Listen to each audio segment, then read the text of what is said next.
All right, guys. Thank you, guys. This is the I Hope They Hear This podcast, and we have a returning guest who actually hasn't. The episode hasn't been published yet, so you'll see her this upcoming Saturday. But we actually have something really important to talk about. That's why she's returning, and we're going to be releasing this episode first. But say hello to Hannah Lee. Hello, welcome. Hi again. And we have with us a third person, Eric Kim. Hello, Eric. Hello. Yeah, so Thank you for having me, David. of course, of course. So Eric and Hannah are part of a organization called KAC, the Korean American Coalition. And we have something kind of time sensitive that we wanted to talk about today. So we're releasing this on a Wednesday, not Saturday like we usually do. As we get into that topic, before we do so, Eric, I was thinking, if you could kind of actually both you and Hannah, because Hannah, you haven't technically been on the podcast yet. If you guys could just give us a brief intro to who you guys are, what your role in KAC is, and yeah, anything you want to add on top of that. So we'll go with Eric first. Sure.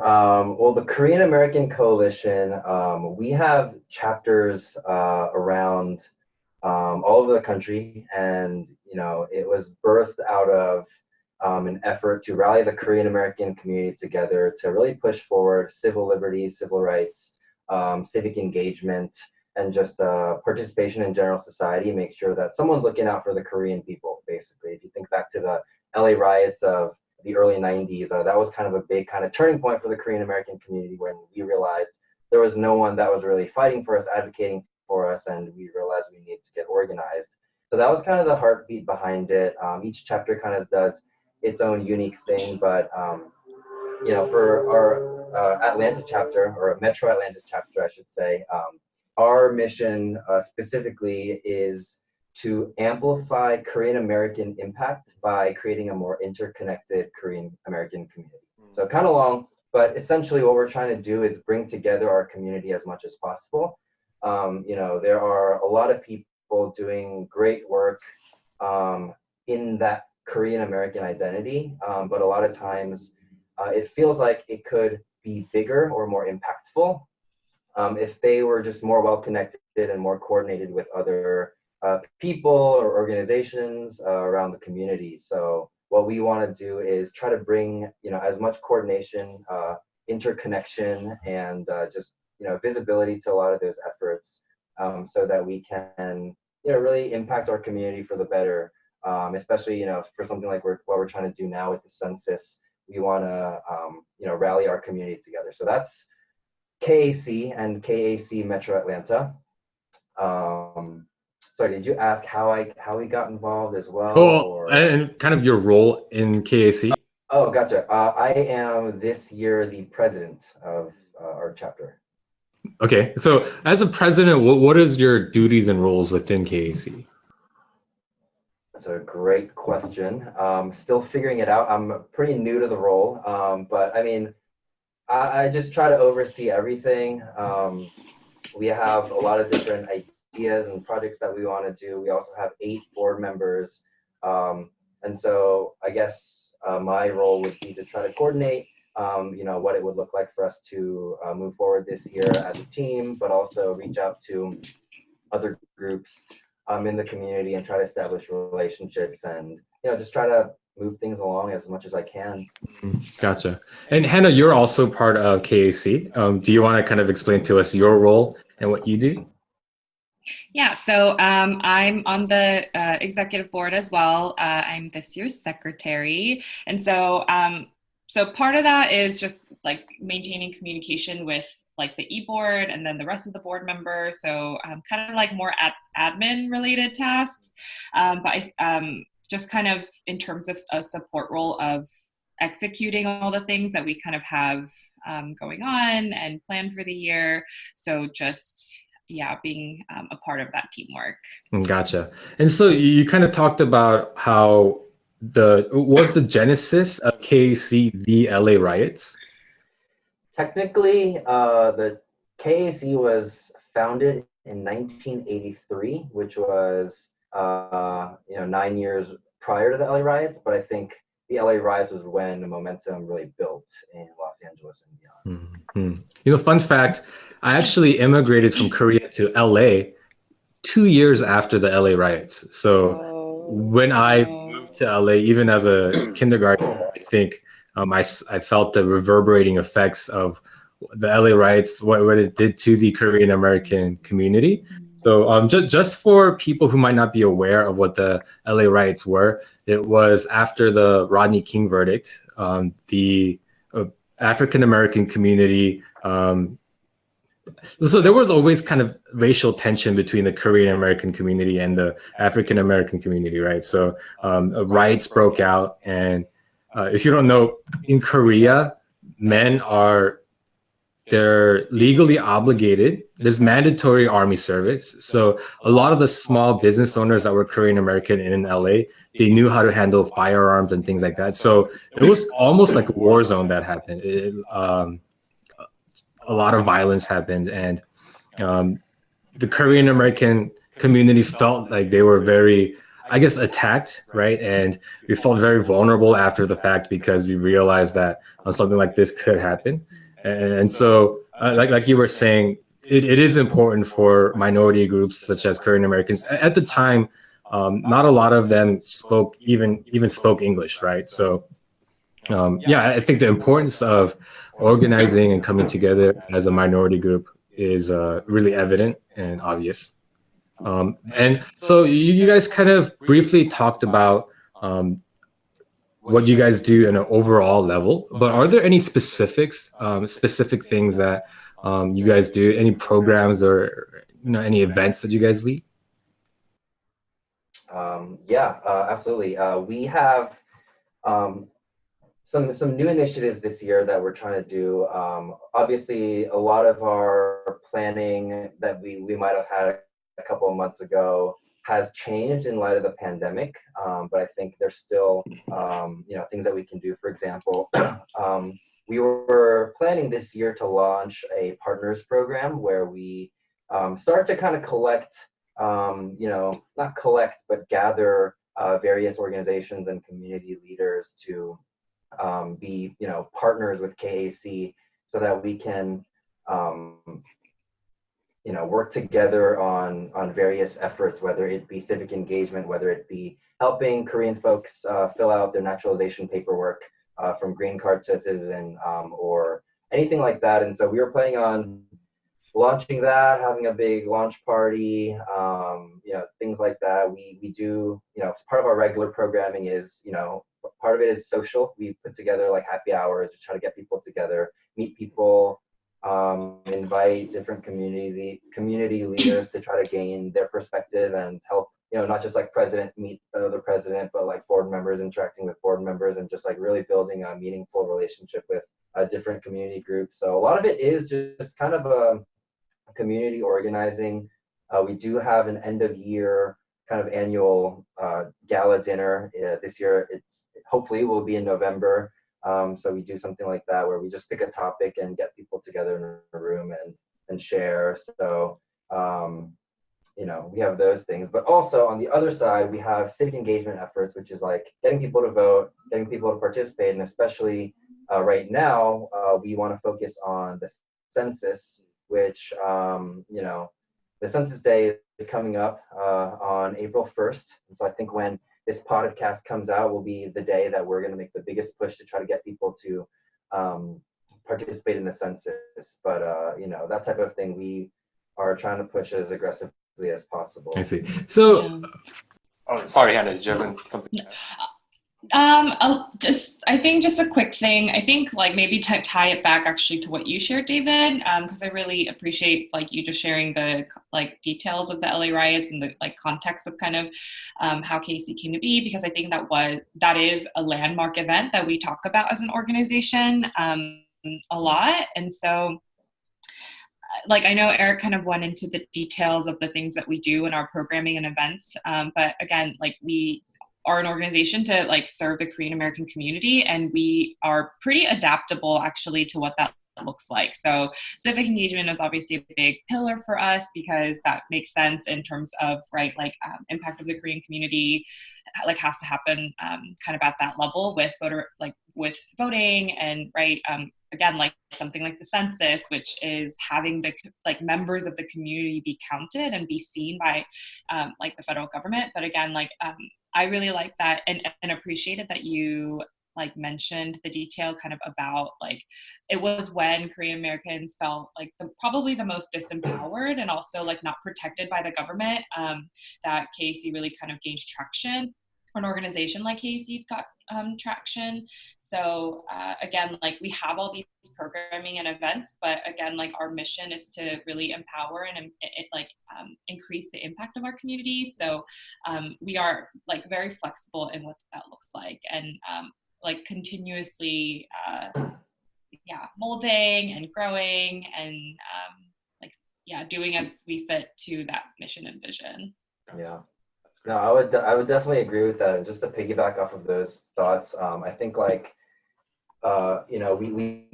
we are a board of 8 people. We have some past board members, but ultimately we're just a few people with limited perspectives and maybe overlapping circles.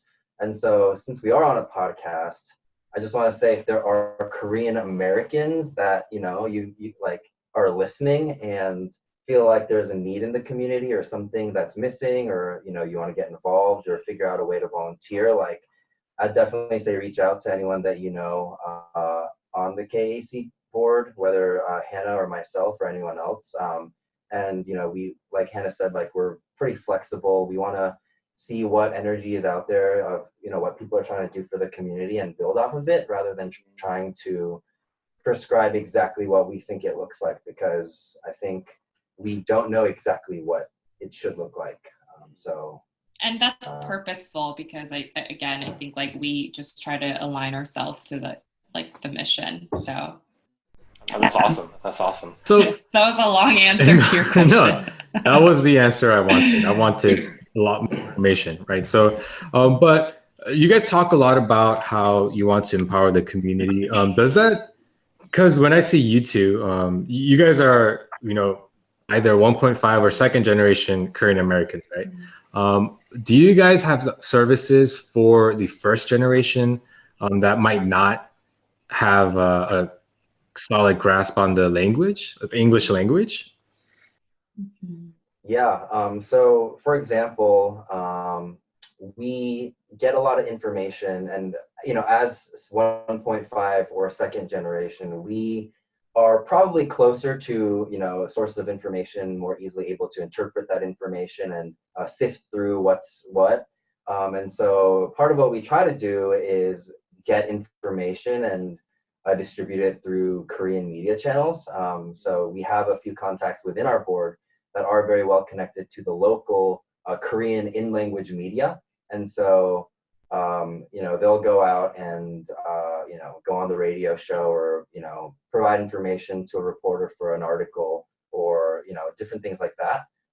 So we'll do things like that. Additionally, in response to some of the pandemic stuff, I think small businesses were hit a lot, and a lot of the small business owners that are Korean American are are maybe not the best at English and need help. And so we're trying to translate some resources to put out to the community. So we definitely try to engage with the first generation, and that's definitely a work in progress. We're continuing to build out those relationships and figuring out what it looks like to serve them, but we do try to keep them in mind. Yeah, That's awesome. and it's also like it's like a priority for us to like be kind of a bridge again to, I think, 1.5 and second generation Korean Americans, because not just of the language barrier, but also kind of the cultural stuff too. There ends up being, right, like a lack of, again, like better words, coalescing and collaborating. And so we kind of like also serve that function. And we actually do a lot of partnership with the Consulate General in Atlanta. And so that's been a really great way of kind of connecting with, I think, like not just Korean media, but, I guess like, the first generation. And there is kind of a first generation version of us Korean American Association of Greater Atlanta, KACA for short. And so we do like partnerships and and help out at like their events. They have like an annual Korean festival, and like we go and volunteer, and like play with kids and just kind of like, just help out. And in that way, we're collaborating and building community together. Awesome. So then I think that's a good transition into the topic of the census, right? Because I think I would assume, I don't know for a fact, but I would assume that the second generation Korean Americans were much better equipped to fill out a census form, right? And to understand why it's important. But what about for, let's say, our parents? Are there any resources available to help them fill out the census? Are there resources available to help them? Absolutely. So we want to make sure that everyone is counted. And so, we have things called like complete count committees. We could get into why it's important to count everyone later, but there is a lot of in-language actually material that is available. Actually, we two of our board members participated in creating some like video materials and different things for how to fill out the census and what the census is and things like that. And so there definitely is stuff out there. Yeah. And at the end, I think it would be really great if we can kind of point the listeners to where that is. Yeah. Because, and I guess we can start talking about it now, because we know that the census is very important, but let's talk about why that is. The census, because at its core, it's really just, I mean, some skeptics might even say that it's a way for the government to just keep track of you. But as a people group, as a minority people group, the census is hugely important because that's the way that we get represented, right? So you guys, either Hannah or Eric, you guys want to kind of get into why you feel like, the census isn't something that we should wave off? Yeah. Do you want to? I can kind of start. So in general, and what I have always stressed to, like when I have, talked to folks about the census, is that it determines funding. So, right, like the money that's going towards different communities, towards healthcare and education, and just right, like general kind of, okay, like who needs what, right? Like when we have this big pot of funding, like how does it get dispersed and disseminated? And so that's kind of what I explain to like parents, right? Like the quality of schools or how much resources the school has. It is determined kind of, right, like by who lives there and what they need, and right. And so kind of the quality of life that you will be able to live is even impacted kind of depending on how these funds are allocated. And so that seems like kind of the big thing for me. But so that's like a general part, I guess. Like I have a couple of ideas about like how else it's important, but Eric, do you have anything to add to that? Yeah, I mean, I think like it's important, especially as a Korean American community, part of the Asian American community. We have some statistics.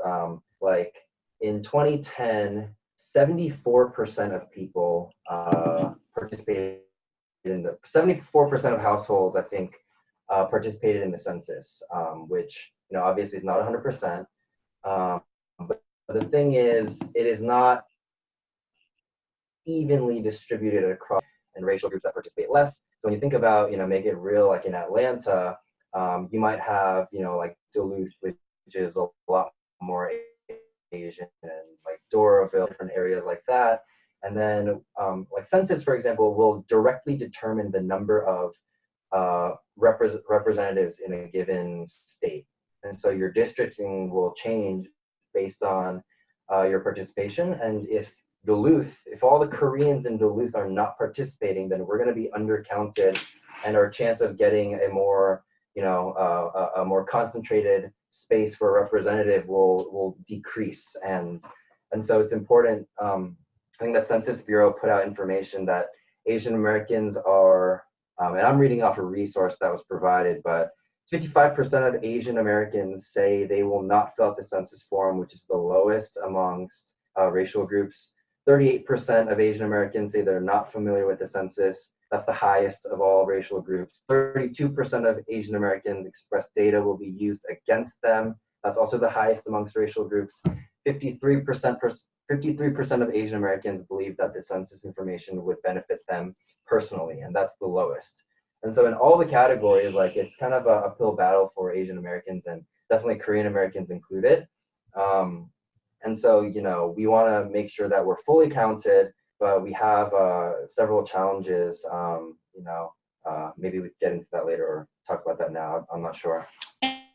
And it's interesting too that these like low numbers are the way that it is, because in the 2010 census, because it happens every 10 years, the Asian Americans were like the fastest growing population. So like in the United States, so that is of all racial groups as well. So that was kind of captured in terms of like how fast we're growing and expanding as a community. And so even with these like low representation numbers, it's very clear that Asian Americans are having a different level of a presence, of an impact than I think what was even the case like in the 90s and like early 2000s. And so things are changing really rapidly, I think, for our community. And I think to like capture that, the census is such a big part, of making sure that, like our community and its growth and its impact is captured. Mm-hmm. And I think just to add on to that, even beyond that, the census data isn't just for the government. I think private citizens, through certain channels, they can be privy to the demographic information. And so for businesses that are trying to target Korean Americans, like let's say H Mart is trying to move into a location, they probably will look at the demographic information to see where the highest concentration of Korean Americans are, right? I know that one of my previous pastors, the late Pastor Burton, he passed away, but he was such a strategic thinker that when we started thinking about rebranding our church, he actually brought the census information and said, hey, look, this area is ripe because there's so many Korean Americans here. So yeah, it's even beyond what we're thinking in terms of what the government can do with it and just representation, but even in terms of new things, private things, like private organizations, businesses, and things like that. It can be useful for them to really provide services and goods to the right people. So I think that's another kind of unseen benefit of the census as well. Mm-hmm. So with the census, I know you guys are trying to push it April 1st, right? Is that a hard deadline? Because people listening to this, if they're thinking that, oh, I want to do this, but if the deadline's today, then I'm out of luck because I'm busy for the rest of the day. Is the hard deadline April 1st? It is not April 1st. We don't usually mention the hard deadline because we wanted people to fill it out sooner than later. Mm-hmm. The reason April 1st is Census Day is because on the census, it'll ask questions about age and place of residence. And, you could have moved on March 31st or, whatever. And so the question specifically asks, on April 1st, what is your age? On April 1st, who's living in the house, etc. So we want people to do it while we're close to that date, although the true hard deadline is a little bit past that. Well, what I'll say is that it's discouraged because at a certain point, there are literally people, I don't know if this will be the same because of the pandemic, but there are people that will go door to door to try to increase, be like, hey, we didn't get your survey. Would you please fill it out? It's just, this type of information that we need from you. And so that could be just a nuisance that you could avoid by filling out your census sooner rather than later. But yeah, the census deadline is not April 1st, but we encourage everyone to do it by that. Yeah, so even if you miss it this day, just do it tomorrow and don't hold off. And this isn't just about you personally, it's about our people group, our community. So I think it's important that we all take ownership of it, right? Regarding the census, is there, when I actually remember filling it out for my parents 10 years ago, And I remember it being very long and kind of tedious. Have you guys seen the form for this year? Is it Still very long and kind of tedious. I filled it out in literally, I think, like 3.5 minutes. And that's because I had to like remember a certain detail. It's super fast. And so if I just so the kind of the process is like you should have gotten a mail, an envelope from the Census Bureau, and it has like an ID in there for you, and that's what you enter. And you can do it online, you can do it over the phone, and I believe you can also like send it in via mail, but that's probably the least popular option. But again, like these options are out there. You enter your ID, and then you answer just questions about like your family members, and like what relationship you have like with the people that live in that home, right?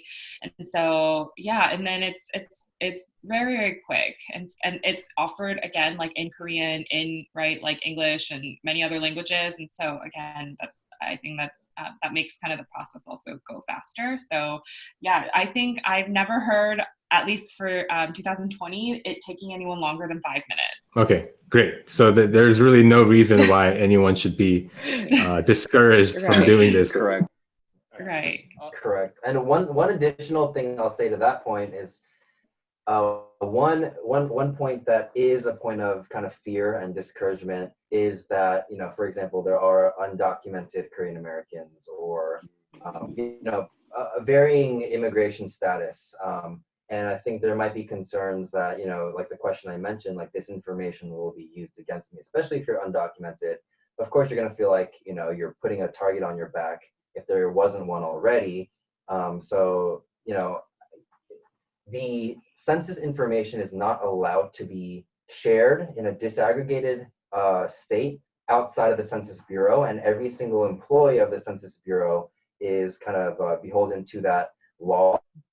So it's still something we encourage everyone, even those that are undocumented, to fill out, because we just want to make sure we have as much representation as possible, and that information cannot be used against you.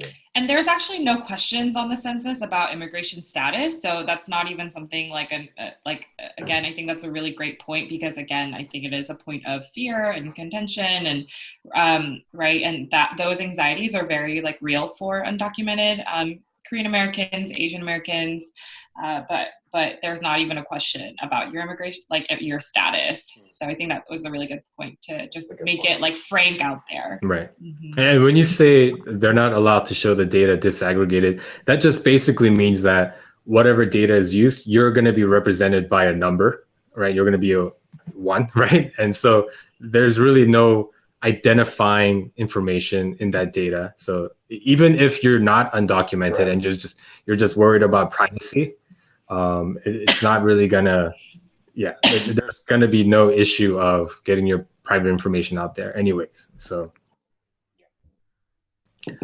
right. So is there anything else about the census that is important for us to know going into it? So this is just, I mean, maybe not like such a fun fact, maybe it's like more of a nerdy fact, but the census is also used very often in research, both kind of in health science, public health, social sciences. And so I like do research for a part of my living, and I refer back to the census all the time.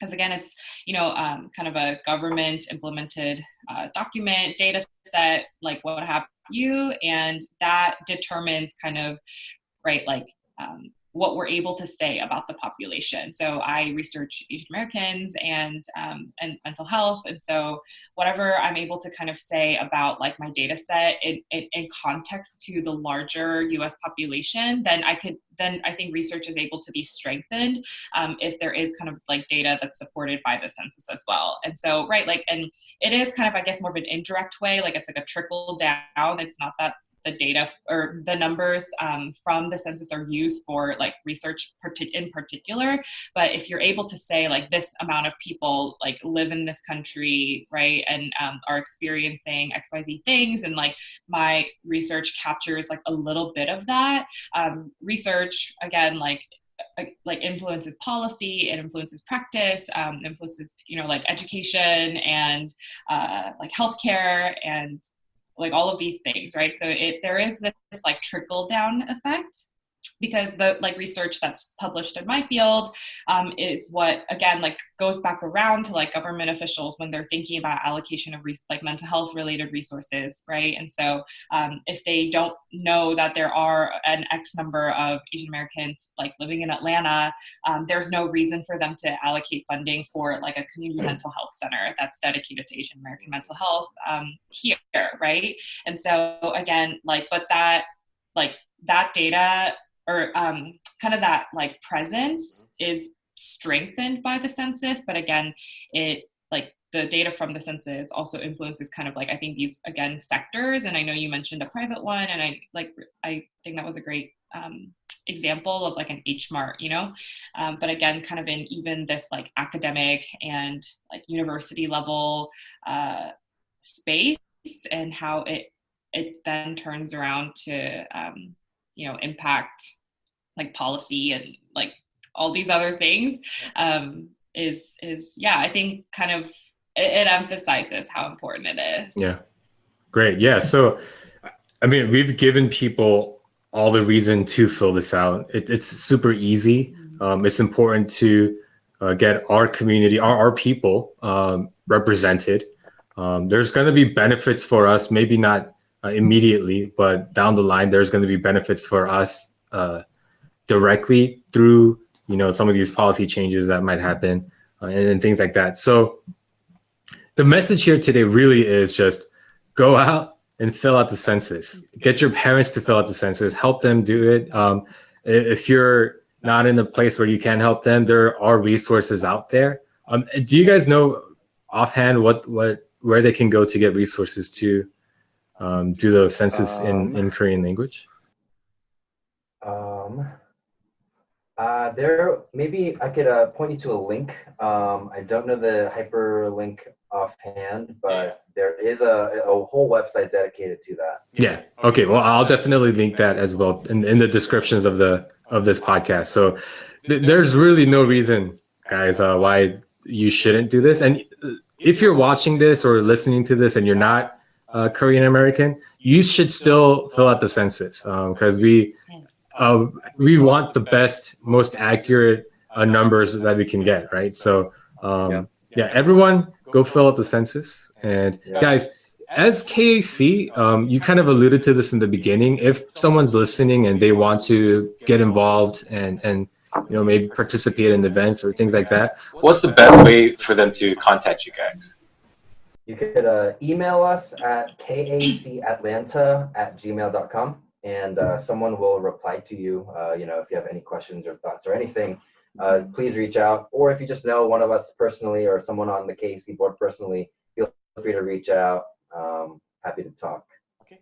And so we're also on social media, of course, 2020. So you can just find us at Korean American Coalition, Metro Atlanta on Facebook, and then on Instagram, we're KAC Atlanta, all lowercase. And so you can reach out to us and kind of follow what we're doing on those platforms as well. We're actually doing something really fun right now with the census. We just launched a social media campaign called Connected by the Count.